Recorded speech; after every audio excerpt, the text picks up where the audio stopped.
بسم الله الرحمن الرحيم. أتى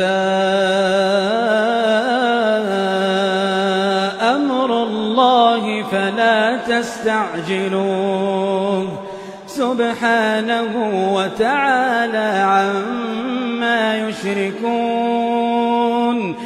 ينزل الملائكة بالروح من أمره على من يشاء من عباده أن أنذروا أنه لا إله إلا أنا فاتقون.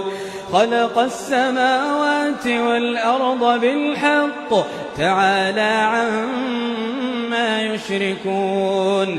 خلق الإنسان من نطفة فإذا هو خصيم مبين.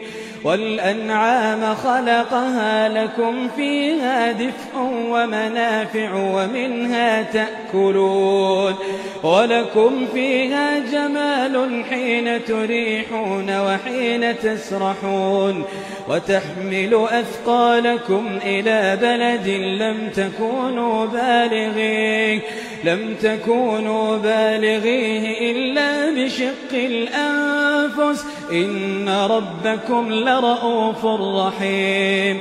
والخيل والبغال والحمير لتركبوها وزينة ويخلق ما لا تعلمون. وعلى الله قصد السبيل ومنها جائر ولو شاء لهداكم أجمعين. هو الذي أنزل من السماء ماء لكم منه شراب ومنه شجر فيه تسيمون. ينبت لكم به الزرع والزيتون والنخيل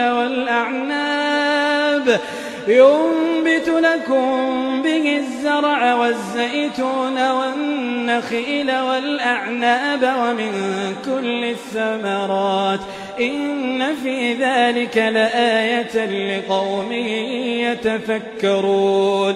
وسخر لكم الليل والنهار والشمس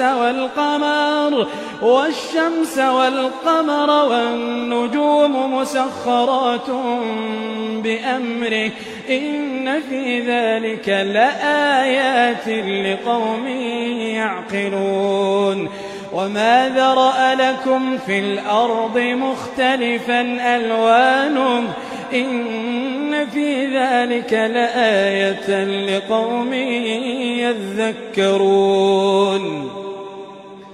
وهو الذي سخر البحر لتأكلوا منه لحما طريا وتستخرجوا منه حلية تلبسونها وترى الفلك مواخر